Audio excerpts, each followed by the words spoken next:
Everyone, welcome back to my channel real life with Tuku. कैसे हैं आप लोग? आई होप आप बहुत अच्छे होंगे और सेहतमंद होंगे और आप लगातार मेरी वीडियो के साथ भी बने हुए होंगे। दोस्तों, आज की जो वीडियो है, इस वीडियो में हम बात करेंगे बजट बनाने का एक नया टेक्निक के साथ। दोस्तों, ऐसा है कि मेरी एक सब्सक्राइबर हैं जिन्होंने मुझे ये कमेंट किया था कि उनकी सैलरी उनके घर में 16,000 रुपए आते हैं और उन्हें वो समझ में नहीं आ रहा है कि वो कैसे हर एक चीज को मैनेज करें। दोस्तों, ये बिल्कुल नया तरीका है जो मैं आप लोगों को बताने जा रही हूं, जो अभी तक के वीडियो में मैंने नहीं बताया है। यहाँ पे हम 100% सैलरी को लेके चल रहे हैं और मैंने 8 अलग अलग पार्टीशन किया है हर एक चीज का, जिसमें जितने खर्चे हो सकते हैं सारा मैंने लिखा है और उसको कितने परसेंट पे हमें सैलरी के अकॉर्डिंग करना है ये मैंने बताया है। दोस्तों, ये वीडियो बहुत इंटरेस्टिंग है क्योंकि यहाँ पे आपको एक बजटिंग का नया टेक्निक सीखने के लिए मिल रहा है।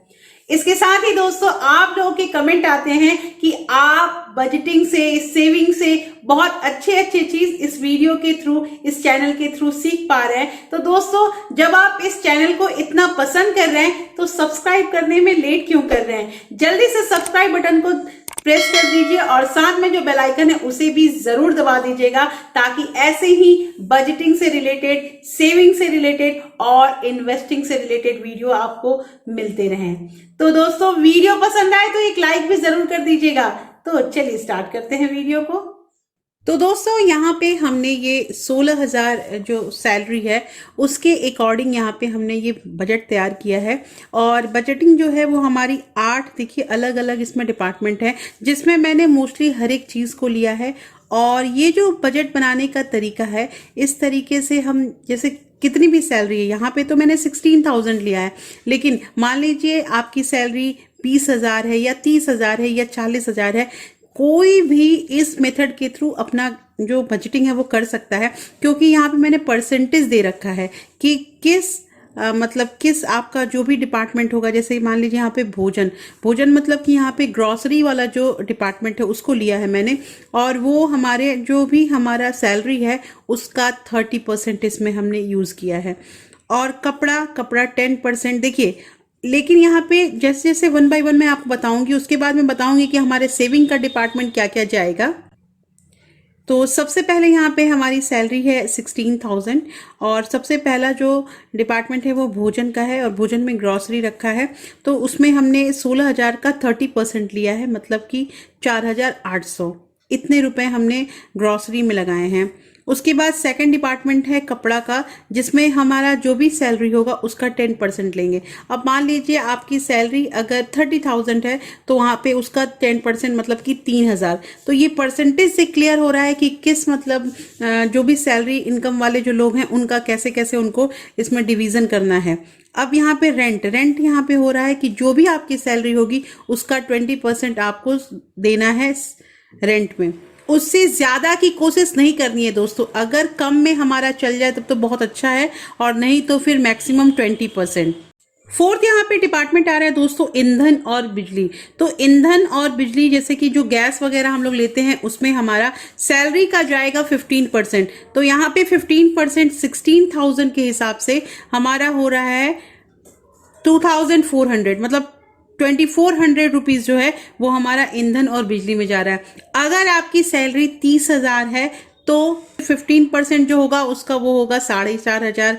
ऐसे ही अगर 40,000 सैलरी है तो आप गैस और बिजली में उसे 5,500 ले सकते हैं, मतलब 15%। तो ये परसेंटेज से आप देख रहे हैं बखूबी हमारा क्लियर हो रहा है कि हमें कैसे बजटिंग करनी है।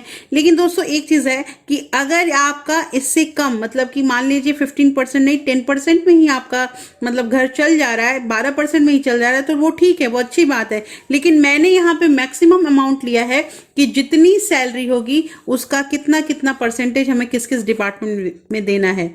सिमिलरली अगर हम एजुकेशन देखें, मतलब जिसमें बच्चों की फीस वगैरह आती है, उसको हमने अपने सैलरी का 10% लिया है 1,600। उसके बाद जो हेल्थ वगैरह में खर्च होता है उसके लिए 5% लिया है 800 रुपये। एंटरटेनमेंट में लिया है हमने 2.5%, मतलब यहाँ पे 400 रुपीज़ हुआ। और सेविंग में हमारा जा रहा है 7.5%, जो हो रहा है 1,200।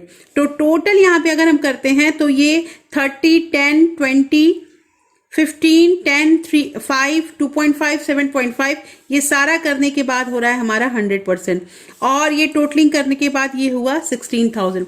दोस्तों एक चीज मुझे यहाँ पे बताना है आप लोगों को कि ये जो कपड़ा जो मैंने लिया है ये हर मंथ का आपका बजटिंग है, लेकिन ये जो है ये हर मंथ में तो यूज होता नहीं है। हर मंथ में किसी के घर में कपड़े नहीं खरीदाते हैं, और हो सकता है कि एक मंथ में 1600 का कपड़ा नहीं आता होगा, उससे ज्यादा का आता होगा। तो कोई नहीं, आपको जैसे मैंने कैश स्टफिंग वाला बताया है जिसका वीडियो ऑलरेडी मेरे चैनल पे है, तो आप ऐसे करके 8 जो आपका एनवेलप है उसको ले सकते हैं और अलग अलग जो पैसे हैं उसको कैटेगराइज कर सकते हैं। पैसा बच जाता है, 2 या 3 महीने का पैसा हो जाता है कपड़े में, तो आप एक बार उसे खर्च कर सकते हैं, और नहीं तो फिर वो भी आपका सेविंग के डिपार्टमेंट में जाएगा। सिमिलरली आपका ये जो मनोरंजन है वो भी आप अगर हर मंथ करते हैं तो ठीक है। बहुत बार ऐसा होता है कि जैसे हम लोग बाहर से खाना वगैरह ऑर्डर कर देते हैं, तो ये चीज भी जो होती है दोस्तों, इसमें भी हमारे पैसे लग ही जाते हैं। तो आपको यहाँ पे ये करना है कि आप ये जो मनोरंजन वाला चीज है उसको भी अगर आप बचा लेते हो तो वो आपके सेविंग में गया, और ये जो इमरजेंसी है मतलब कि हेल्थ वगैरह का 800 है, तो आप इसका देखिए, मेरे को तो यही क्लियर कहना है आप लोगों को कि आप एनवेलप रखिए और एनवेलप में आप ऐसे ही कैश स्टफिंग कीजिए, और जो पैसे बच जाते हैं उसे कैरी फॉरवर्ड करते जाइए। कैरी फॉरवर्ड करने से आपकी अच्छी सेविंग होगी। दोस्तों मैंने ये मेथड ऑलरेडी बता रखा है। तो यहाँ मैंने बजटिंग का जो आपको मेथड बताया, ये कोई भी सैलरी के लोग होंगे, मान लीजिए जिनकी सैलरी 10,000 है, जिसकी सैलरी 15,000 है, जिसकी सैलरी 20,000 है, वो अपना यहाँ पे परसेंटेज क्लियर दिया हुआ है, उसके अकॉर्डिंग आप अपना अपना डिपार्टमेंट ले लीजिए और उसको आप कैटेगराइज कर लीजिए। एक बार फिर से मैं आपको बता दूं कि मान लीजिए आपकी सैलरी अगर 40,000 है, 40,000 वाले जो लोग होते हैं उनका भी ये सैलरी, मैं फिर से कह रही हूँ कि ना ही ये 16,000 बहुत ज्यादा है, ना ही ये 40,000 ज्यादा है, लेकिन बजटिंग करना, मैंने अक्सर बोला है दोस्तों कि बजटिंग करना बहुत जरूरी होता है। तो 40,000 जिनका भी मतलब पेमेंट होगा, उनको अगर रूम रेंट लेना है तो वो रूम रेंट का कितना है 20%, तो 40,000 जिनका भी मतलब सैलरी है उनका किराया जाएगा 8,000। अगर 8,000 में कम में आपका किराया चल जाता है तो बेटर है, और नहीं तो आप कोशिश कीजिए कि आपका 8,000 ही किराया लगे।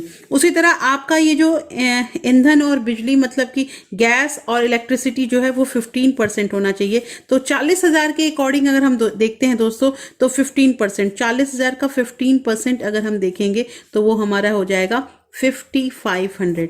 तो आपको क्लियर हो रहा होगा कि आपकी जितनी भी सैलरी होगी, आपका जितना भी इनकम आपके घर में आता होगा, आप इसे कैटेगराइज कर सकते हैं। तो कैसी लगी ये वीडियो और ये मेथड आपको बजटिंग का कैसा लगा? बिल्कुल नए तरीके से मैंने बजटिंग का मेथड बताया है। तो दोस्तों होपफुली आपको ये वीडियो क्लियर हो गया होगा कि कैसे आपको आपके जो भी आपका डिपार्टमेंट है, मतलब कहने का कि अलग अलग जो आपने कैटेगरी रखी है आपने खर्चे की, आपको कैसे कैसे परसेंटेज में उसे डिस्ट्रीब्यूट करना है। दोस्तों एक वीडियो बनाने में बहुत टाइम लगता है और बहुत सोचना पड़ता है। हालांकि आप मेरे वीडियो को बहुत पसंद करते हैं और जो मैं ऐसे मेथड बताती हूँ इन सब को आप फॉलो भी करते हैं, लेकिन इसके साथ मेरे एक व्यूअर ने मुझे कमेंट किया था कि ये सब करने से कोई फायदा नहीं होता और हमारे पैसे नहीं बचते हैं। तो दोस्त मुझे एक चीज कहना है कि आप एक बार इंप्लीमेंट तो करें, एक बार अपने घर की बजट बना के तो देखें। आप कैसे कह रहे हैं कि आपके घर ऐसे नहीं चल पाता है?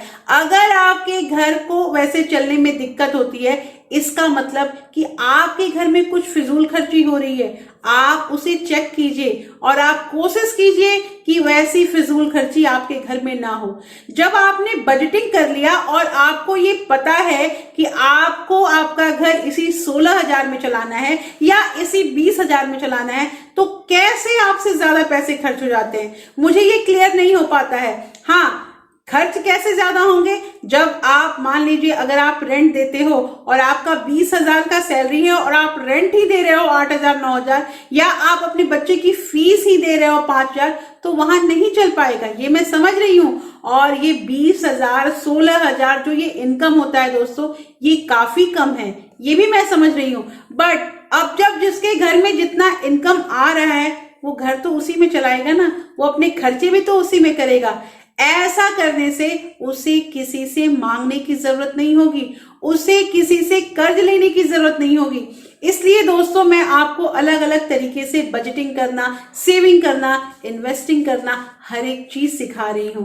और मुझे पता भी है कि मेरे बहुत सारे व्यूअर ये भी कमेंट करते हैं कि आपकी वीडियो बहुत अच्छे लगते हैं। तो आप लोगों का ये कमेंट जो है वो मुझे बहुत खुशी देता है और मैं हर एक व्यूअर के कमेंट का जवाब देती हूँ। अच्छा, इसके साथ एक चीज और भी कहना है दोस्तों कि आप लोग कमेंट के नीचे जो लिखते हो ना, मतलब कमेंट में ही रीकमेंट जो करते हो, वो मुझे दिखता नहीं है।